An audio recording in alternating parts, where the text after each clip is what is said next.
On peut facilement remplacer la variable d'une inéquation et vérifier si c'est vrai, hein, ou faux. Donc, si on prend le 12 ici et on remplace le x dans l'inéquation par 12, ça nous donnerait cette situation-là. 3 fois 12 au lieu de 3 fois x moins 13 plus petit ou égal à 18. Donc, 36 moins 13, est-ce que c'est plus petit ou égal à 18? Bien, ça donne 23 est plus petit ou égal à 18. Donc, est-ce que 23, c'est soit plus petit ou égal à 18? Ben non, c'est faux. Donc, ça se fait assez bien. Mais comment on fait pour isoler ou résoudre, si vous voulez, là, une inéquation? Une inéquation à une variable se fait exactement comme une équation, une variable. C'est juste que à un moment donné, il va falloir qu'on vérifie là, le symbole dans certaines situations. Donc, si je fais ici la même chose que d'habitude, je veux isoler mon x, j'ai une constante ici, une constante ici, je vais tasser mon 12 en disant moins 12 de chaque côté, j'ai 9x est plus petit ou égal à moins 9. Rendu là, il faut que j'aie x, moi. Donc, pour avoir x tout seul, je vais diviser par 9. Diviser par 9. Quand je dis x tout seul, je veux dire 1x. Hein? Donc, 9 divisé par 9, ça donne 1. Et est-ce que x est plus petit ou égal à moins 1? Bien, on ne le sait pas parce que c'est une variable. Mais comment on représente les possibilités ici? Donc, sur un axe de nombre, on pourrait regarder ça. Vu qu'il n'y a pas deux variables, on va juste prendre un axe des x et un axe de nombre très, très simple. Et on va aller chercher moins 1. Moins 1, il est ici. Pourquoi je le beurre? Bien là, j'exagère un peu. Mais pourquoi je l'ai mis vraiment à plein? Bien parce que c'est plus petit ou égal à moins 1. Donc, le moins 1 peut et doit être là parce que c'est une possibilité dans l'ensemble solution.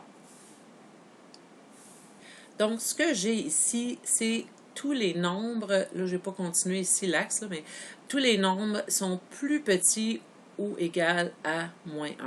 Et donc, j'ai changé de couleur, là, mon point. J'ai à gauche jusqu'à moins 1 et moins 1, on ferme le point parce que j'ai l'égalité. Puis si ça avait été juste plus petit que moins 1, j'aurais eu un beau point ouvert comme ça, ici.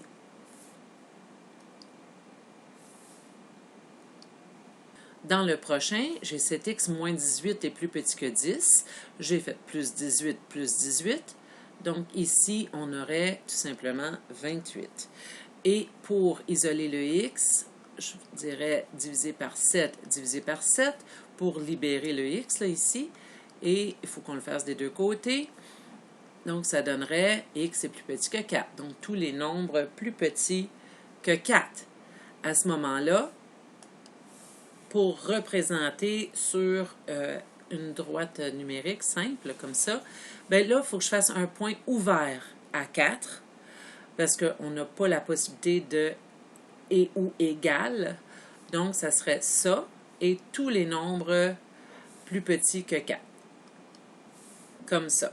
Donc, tous ces nombres-là seraient dans l'ensemble solution jusqu'à 4 points inclus. Hein? Donc, ça veut dire que 3,999 est là, mais pas 4. Et là, encore une fois, il faudrait définir si on est dans les réels ou dans les naturels, ou dans, ben ici, dans les naturels, ou dans les entiers tout court. Donc là, ça serait une autre représentation, on mettrait juste des points. Mais sinon, là, si on est dans les réels, ben ça serait comme ça. Dans un cas comme celui-là, où est-ce que tu as la variable x à gauche et à droite, il faut faire bien attention. Parce que, rendu à la fin surtout, au début, tu peux faire ce que tu veux. Tu peux dire moins 2x et continuer avec le x à droite. Ou tu peux faire le classique, là, moins 5x comme ça, pour annuler celui qui est à droite, et moins 5x ici pour avoir moins 3x. Moins 5 est plus grand que moins 11. Rendu là, on ferait plus 5 pour mettre les constantes ensemble, il nous resterait moins 3x est plus grand que moins 6. Et là, ben, on continue. On divise par moins 3, on divise par moins 3. Sauf que là, imagine-toi donc que tu n'as plus le droit d'écrire ceci. Tu sais, normalement, là, un élève qui ne sait pas trop comment faire, ben, il aurait écrit x est plus grand que 2. Parce que moins 6 divisé par moins 3, ça donne 2. Moins 3 divisé par moins 3, ça donne 1. Tu sais, ça a l'air correct. C'est juste que lui, là, il va falloir qu'on change son signe de barre. Pourquoi? Bien, parce qu'on a divisé par un négatif. Puis, qu'est-ce que ça fait quand on divise par un négatif? Ou quand on multiplie par un négatif, il faut changer le signe de barre pour que ça soit encore vrai. Et ça, je vais vous expliquer immédiatement pourquoi ça fait ça. Donc, le plus grand devient un plus petit. Pour résoudre une inéquation, on peut utiliser la même méthode qu'on utilise pour résoudre une équation, mais attention, quand on divise ou multiplie par un nombre négatif, le sens change. Donc, allons voir. Suivez-moi là, regardez bien. 10 est plus petit que 40, ça c'est vrai. On va prendre cet exemple-là et on va jouer avec ça. Donc, on sait que quand on ajoute quelque chose de chaque côté, premièrement, si on ajoute d'un côté, il faut ajouter de l'autre. Ici, on voit que la vérité reste vraie. Hein? 10 plus 5, ça donne 15. 40 plus 5, ça fait 45. Donc, si on ajoute 5 de chaque côté, ça reste vrai. Lui est aussi vrai que lui. Maintenant, qu'est-ce qui arrive si on soustrait 2 de chaque côté, mettons? 40 moins 2. Là, j'invente, là, juste pour vous montrer, quand on ajoute, j'aurais pu soustraire 2, ajouter 2, bon, peu importe. Là. 10 moins 2, ça fait 8. 40 moins 2, ça fait 38. Donc, si je soustrais 2 de chaque côté, ça reste vrai. 8, c'est plus petit que 38.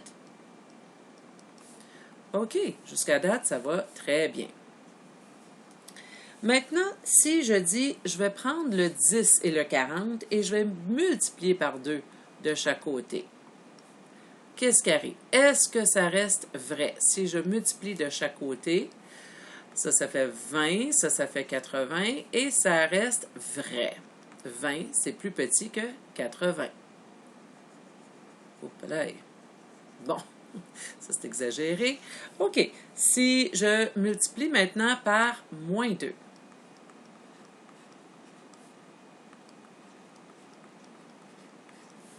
On a moins 20. Est-ce que c'est plus petit que moins 80? Ben non, c'est faux. Moins 20, c'est pas plus petit que moins 80. Moins 80, c'est plus petit que moins 20. Donc, il va falloir que je change le sens pour que ça soit vrai. Moins 20, c'est plus grand que moins 80. Pensez-y, là. Moins 80, il est ici, puis moins 20, il est ici, là. Hein? Mettons que le 0 est là. Donc, c'est moins 80, c'est plus petit que 20, ou moins 20. Moins 20, c'est plus grand que moins 80. Donc, on voit ici que quand on multiplie par un négatif, la vérité n'est plus vraie. Hein? Ça devient faux. Donc, pour que ça reste vrai, il faut qu'on change le sens du symbole. Et maintenant, si je prends le fameux 10 de tantôt et je divise par 2. Divise par 2, divise par 2. Ça fait 5 est plus petit que 20. Bien, ça, c'est vrai. C'est absolument rien passé ici pour changer la vérité. 5, c'est plus petit que 20. Si je divise par moins 2, par contre, chaque côté de l'inéquation, je me ramasse avec moins 5 et moins 20. Et là, c'est faux.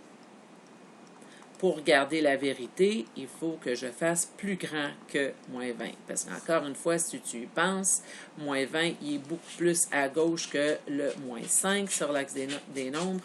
Hein, si tu es endetté de 5 tu as quand même un avoir qui est plus... c'est bizarre, là, c'est abstrait, là, mais tu as quand même plus que la personne qui est endettée de 20 .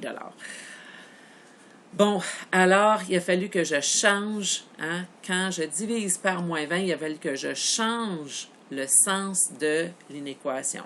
Le plus petit est devenu plus grand. Donc, c'est pour ça qu'on doit changer le sens de l'inéquation. C'est pour ça que tantôt, quand on a fait diviser par moins 3, moi je savais que diviser par un négatif donnerait quelque chose de faux. Donc, il a fallu changer le sens. Donc, plus grand que est devenu plus petit que. Quelque chose d'assez intéressant, c'est si on avait switché ça de l'autre côté. Si j'avais fait moins 2x puis moins 2x, j'aurais eu moins 5 est plus grand que 3x moins 11. Mon 3x, hein, si j'avais fait plus 11 ensuite, puis plus 11 après, j'aurais eu mon 6 ici. Et là, j'aurais continué avec mon x à droite, puis x aurait eu ça. Là, je n'ai pas divisé par un négatif. Mais regarde la réponse que j'ai. Donc, juste parce que j'ai tassé, au lieu de tasser mon 5x à gauche, j'ai tassé mon 2x à droite, hein, en faisant moins 2x, pardon, pour le barbeau ici, là, 5x moins 2x, ça a donné 3x ici, là. Bon, fait que si je pars avec mon x à droite, en tassant le 2x à droite, je me ramasse avec exactement la même réponse. C'est juste écrit dans l'autre sens. X est plus petit que 2, ou encore 2 est plus grand que x. Ici, regarde, x est plus petit que 2, ou 2 est plus grand que x. Donc, c'est la même chose. On voit très bien que la vérité doit rester la même. Donc ici, je n'ai pas eu à changer le sens parce que je n'ai pas divisé par un négatif. Et pourquoi? Parce que mon x était de l'autre côté cette fois-là. Puis c'est pas une affaire de x à droite, x à gauche. C'est l'idée de diviser ou non par un négatif. À la prochaine!